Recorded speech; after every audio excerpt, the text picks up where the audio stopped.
What if I told you that your brain is already preparing for you to fail before your day has even started? I'm about to show you something your brain does that is completely insane. Before you even get out of bed, your brain has likely imagined 3 ways your day could be a total disaster. This isn't because you're a pessimist. It's because your brain is running a secret program that says being ready for an attack is safer than being surprised. This high alert mode, this feeling like you're always bracing for something bad, isn't a flaw. It's a survival instinct. But running this program 24/7 has a crushing cost. It costs you your peace, it costs you the present moment, and it stops you from living the life that's happening right now. And if you know what I'm talking about, don't worry. This isn't another video telling you to just be positive. We are going to break down what is actually happening in your brain and why this protective pattern exists. And then I'm going to show you how to finally shut it down. Picture this. Your boss sends you a message. It just says, "Hey, can we talk tomorrow?" That's it. Within 30 seconds, your brain has created an entire movie. You're getting fired. You failed some secret test last week. The entire company is folding.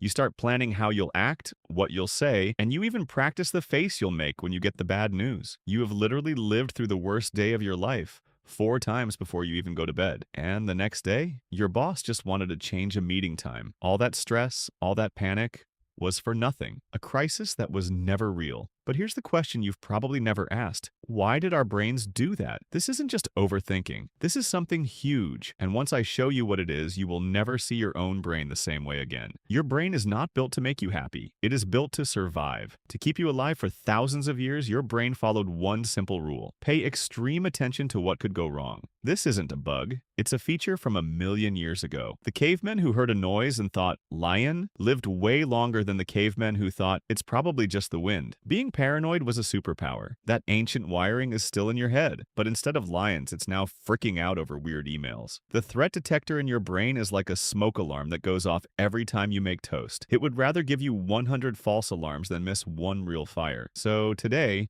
your brain treats getting a strange look from a coworker with the same panic as a physical attack. Your brain is still looking for lions, but now it's finding them in your Twitter feed and your text messages. And this is where it gets dangerous. This is where the bracing for impact comes from. It's your ancient survival code trying to protect you from modern problems. But there's an even crazier reason it holds on so tight. The real reason your brain obsesses over the worst case scenario isn't just because it's scared of a bad outcome. It's something 10 times bigger. It's the intolerance of not knowing. Uncertainty is the one thing your brain cannot handle. When you're waiting for anything, a text back, a job offer, test results, your brain sees that open space as a direct threat. So what does it do? It jumps to the worst possible outcome. Not to scare you, but to get a feeling of control. It thinks if you've already pictured the disaster, you won't be surprised. A terrible certainty feels safer to your brain than a hopeful uncertainty. This is why you trick yourself into thinking that nonstop worrying is just being responsible. And for a lot of us, it used to be a good strategy. If you grew up where things were chaotic and unpredictable, your brain learned a brutal lesson. Survival meant seeing the next hit coming before it landed. The problem is, your brain is still running that same program today, even if your life is completely different. But there's another layer to this, and this is the part most people never recognize in themselves. It's called the contrast avoidance model. Your brain rehearses disaster to avoid the shock of going from happy to devastated.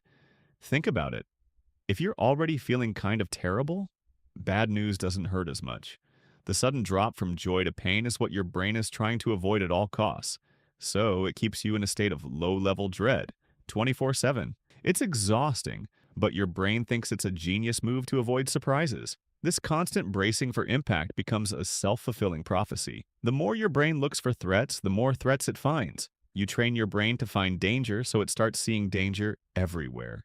You notice the tiny pause before someone answers you, the weird tone in an email. Your brain gets so good at finding threats, it starts manufacturing them. And every time it does, it tells itself, "See, I was right to be worried." In your relationships, you can't handle the silence. You send a text, you see them typing, then they stop. And your brain instantly writes the entire breakup story. You start reacting to a fight that was never going to happen. And that anxious, defensive energy is the very thing that pushes people away. In your work life, you call it preparation, but it's really just hiding. You have an amazing idea, but before you do anything, your brain lists 1,000 ways it could fail. So you just research more, and you wait, and you prepare for problems that don't exist, and before you know it, you realize years have gone by and you're still stuck in the starting blocks. And in your body, it's a tension you can never get rid of. Your shoulders are always up. You sleep for 8 hours, but you never feel rested. You're living with a constant buzz of adrenaline for a threat that exists only in your head. This is how this pattern takes over your life. The real cost isn't one big explosion. It's the thousands of present moments you lose because you're too busy living in a horrible future that will likely never happen. Here's the secret. Understanding this pattern is how you beat it. This protective behavior isn't your enemy. It's a message. It's your brain showing you where it still feels unsafe. It built this system for a reason, and you can't just scream at it to stop. The answer isn't telling yourself everything's fine. That's useless. The only way to change this is to prove to your brain that it can survive the feeling of not knowing. You have to show it with evidence that uncertainty is not a threat. Here are 3 challenges to start rewiring your brain. When your brain builds the disaster movie, just stop and ask this one question. What exactly am I afraid I can't handle? Not just, I'll get fired. Get specific. I'm afraid of the shame of telling my parents, or I'm afraid I won't be able to make rent. A vague fear is a monster. A specific fear is just a problem, and problems have solutions. You have to build your uncertainty muscle. Start with tiny weights.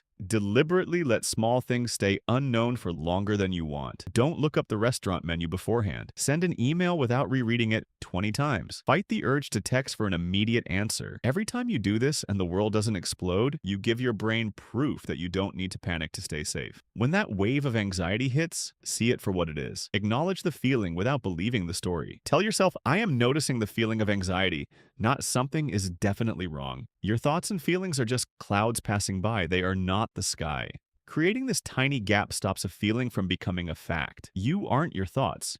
You are the one watching them. Going from 24/7 alert mode to a place of trust is a challenge, not a quick fix. If this sounds like you, I want to hear about it in the comments. What is the one area where you do this the most? Sharing it proves to everyone else that they aren't the only ones going through this. And if you want to master your mind instead of being its prisoner, smash that like button and subscribe right now. The goal isn't to never prepare for anything. The goal is to stop paying for a disaster that hasn't happened. Your brain wasn't born this way. It was trained to be this way by things that made you feel like you had to see the worst to survive it. Retraining it doesn't take some massive, crazy effort. It takes the opposite. It takes tiny moments of courage. It's the act of staying present when a weird email comes in. It's breathing through the silence after you say something vulnerable. It's the proof, stacked up over time, that you can handle the unknown. You don't survive because you can predict the future. You survive because you are still standing right here, right now.